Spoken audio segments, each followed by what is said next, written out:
Imagine going on live television, not to defend your country, not to make headlines, but simply to answer a basic question.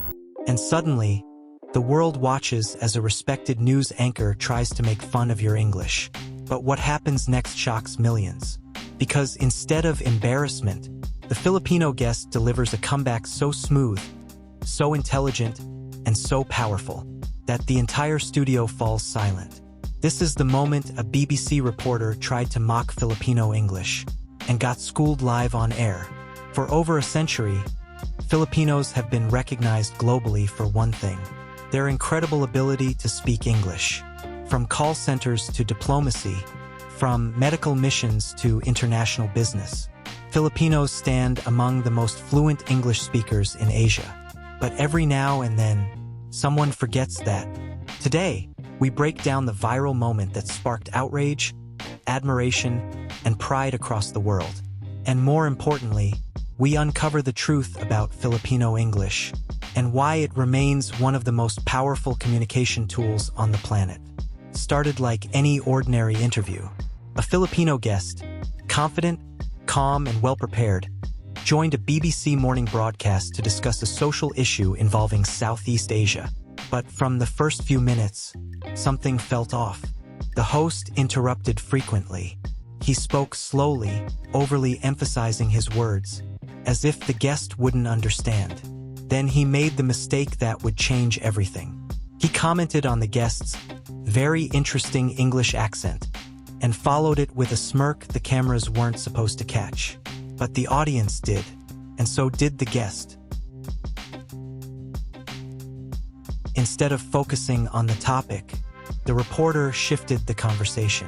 He began comparing accents, questioning whether Filipinos really speak English naturally, and implying that the Philippines only uses English because of old colonial habits.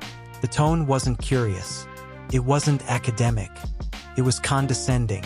For many, it was a familiar moment, something countless immigrants, workers, and students have faced abroad. A quiet, subtle insult, disguised as a joke. But the Filipino guest didn't flinch. In fact, she smiled, because she was about to deliver a response that would leave the BBC reporter speechless.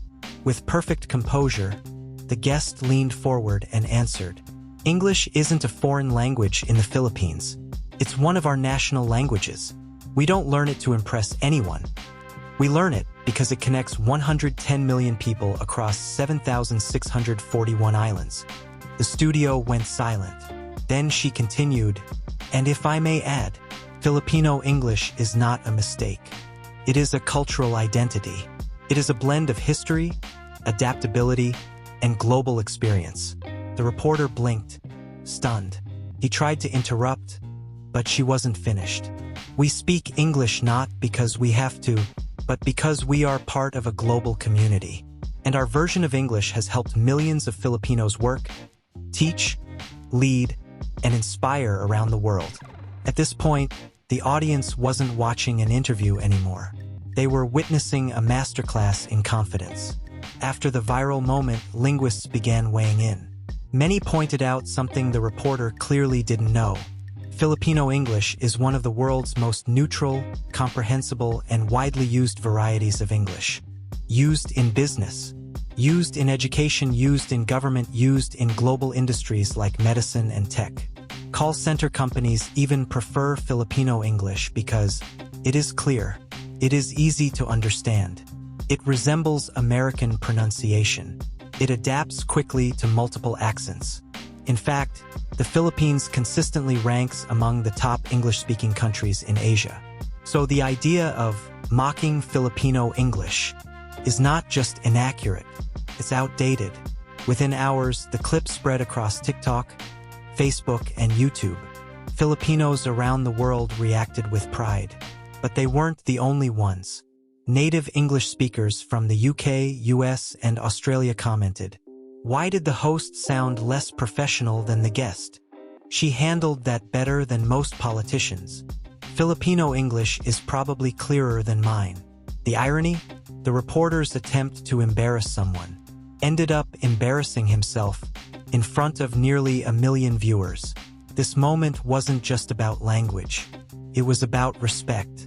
It reminded the world that intelligence isn't measured by accent, that fluency isn't measured by how Western you sound, and that confidence comes not from imitating someone else, but from embracing who you are. Filipino English is more than grammar and vocabulary. It is a symbol of resilience, a bridge between cultures, a voice used by nurses, teachers, soldiers, caregivers, engineers, and leaders across the globe. The BBC reporter expected to find a weakness. Instead, he found strength. The viral moment didn't just spark conversation. It triggered a global discussion about language privilege. Suddenly, people from India, Singapore, Nigeria, and even Europe began sharing similar experiences. Moments when their English was judged not by clarity but by accent. The Filipino guest's composure became a symbol of something deeper, the courage to stand tall in a world that often equates Western accents with intelligence. Influencers, educators, and linguists reposted the clip, saying, "This is why representation matters.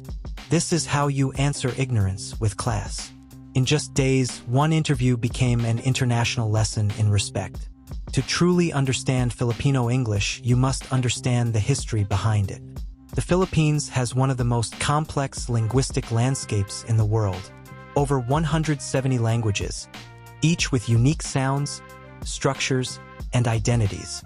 English became the bridge, a unifying language taught in schools, used in government, and spoken across generations. For more than 100 years, Filipinos didn't just learn English. They adapted it, reshaped it, localized it. They blended it with Tagalog, Cebuano, Ilocano, and more, creating a distinct, vibrant sound. So when the BBC reporter mocked the guest's accent, he wasn't just mocking a person. He was mocking the history, identity, and resilience of an entire nation. A nation that communicates in English better than many countries where English is native. After the clip exploded online, BBC received thousands of comments.